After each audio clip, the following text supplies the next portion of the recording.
गुजरात में प्यार पर पुलिसिंग, माँ बाप राजी तभी सुनेगा काजी, सुरक्षा या स्वतंत्रता पर पहरा। नमस्कार, आप देख रहे हैं 7 टीवी भारत। मैं हूँ आपके साथ सुशील गिरीश। आज का सवाल सीधा है लेकिन जवाब उतना ही आसान नहीं। क्या गुजरात में शादी अब सिर्फ 2 लोगों का फैसला नहीं रहेगी? क्या अब माता पिता की सहमति के बिना शादी का रजिस्ट्रेशन मुश्किल हो जाएगा? और क्या यह कदम महिलाओं की सुरक्षा है या वयस्कों की आजादी पर अंकुश? चलिए पूरे तथ्य बिना तोड़ मरोड़ के विस्तार से समझते हैं। गुजरात में Gujarat registration of marriages act 2006 के तहत संशोधन का प्रस्ताव लाया गया है। इस संशोधन के मुताबिक शादी के रजिस्ट्रेशन के लिए माता पिता की सहमति अनिवार्य होगी। आवेदन को नोटराइज कराना होगा। आधार कार्ड, फोटो और माता पिता का विवरण देना जरूरी होगा। रजिस्ट्रेशन के 10 दिनों के भीतर माता पिता को व्हाट्सएप या अन्य माध्यम से सूचना दी जाएगी। उप मुख्यमंत्री हर्ष संघवी ने विधानसभा में इसे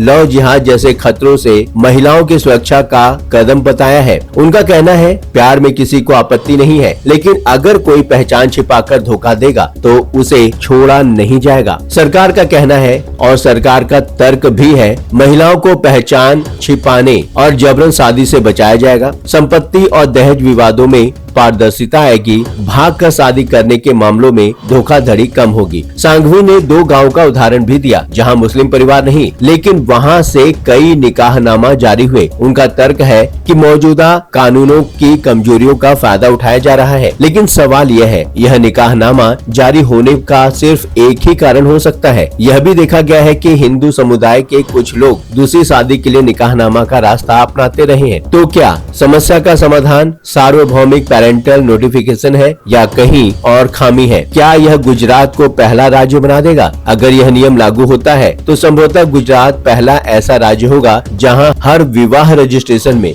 माता पिता को अनिवार्य सूचना देना जरूरी होगा। लेकिन बड़ा सवाल है, क्या यह कदम लव मैरिज, खासकर अंतर धार्मिक और अंतर जाति विवाहों को और कठिन बना देगा? गुजरात में पहले से ही कुछ गांवों और समुदायों में ऐसे अनौपचारिक सामाजिक कोड मौजूद हैं। उदाहरण के लिए खेड़ा जिले के नंद गांव में ग्राम सभा ने परिवार की इच्छा के विरुद्ध शादी करने वालों के सामाजिक बहिष्कार का निर्णय लिया है। पटेल और ठाकुर समुदायों में भी माता पिता की सहमति के बिना शादी को परंपरा के खिलाफ माना गया है, लेकिन फर्क यह है कि अब तक ये सामाजिक स्तर तक सीमित थे, उन्हें कानूनी दर्जा नहीं मिला था। इस पर एक संवैधानिक सवाल भी उठता है। भारतीय संविधान का अनुच्छेद 21 जीवन और व्यक्तिगत स्वतंत्रता का अधिकार देता है। सुप्रीम कोर्ट ऑफ इंडिया ने कई फैसलों में कहा है कि 2 बालिगों की शादी में परिवार या राज्य का हस्तक्षेप नहीं होना चाहिए। 2017 के ऐतिहासिक justice K S. Puttaswamy v Union of India फैसले में सुप्रीम कोर्ट ने निजता के अधिकार को मौलिक अधिकार घोषित किया। तो प्रश्न यह है कि क्या विवाह जैसा निजी निर्णय जिसे 2 बालिग अपनी मर्जी से लेते हैं, राज्य द्वारा माता पिता को अनिवार्य सूचना देकर सार्वजनिक किया जाना उचित है? तो सबसे पहले हमें सोचना होगा संभावित दुष्परिणाम इसके क्या हो सकते हैं। आलोचकों का कहना है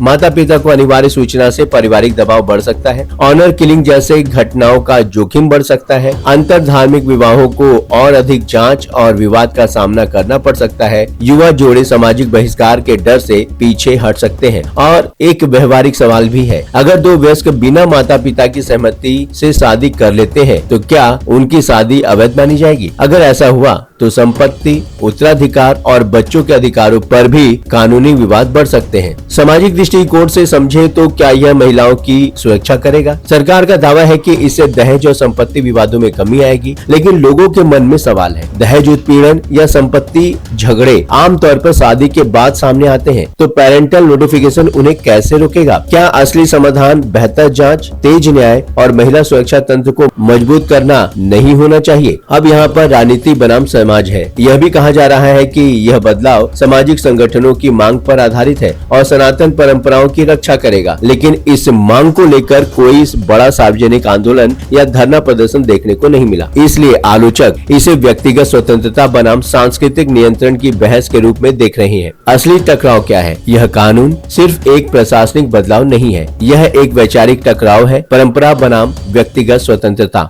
परिवार की भूमिका बनाम राज्य का दखल, सुरक्षा बनाम निजता। क्या राज्य को यह तय करना चाहिए कि प्यार कैसे और किससे किया जाए, या फिर वयस्क नागरिकों को अपने जीवन साथी चुनने की पूरी स्वतंत्रता होनी चाहिए? तथ्य यही है, गुजरात में विवाह पंजीकरण के लिए माता पिता की सहमति अनिवार्य करने का प्रस्ताव है। सरकार इसे महिला सुरक्षा और धोखाधड़ी रोकने का कदम बता रही है। आलोचक इसे मौलिक अधिकारों और निजता पर हमला मान रहे हैं। अब फैसला समाज को करना है, क्या यह कदम सुरक्षा देगा या प्यार और स्वतंत्रता पर एक नया पहराव बनेगा? आप क्या सोचते हैं? क्या माता पिता को अनिवार्य सूचना सही है या दो बालिगों का फैसला सर्वोपरि होना चाहिए? अपनी राय कमेंट में जरूर लिखिए। मैं हूं आपके साथ सुशील गिरीश और आप देख रहे हैं 7 टीवी भारत, सच के साथ हर मुद्दे पर।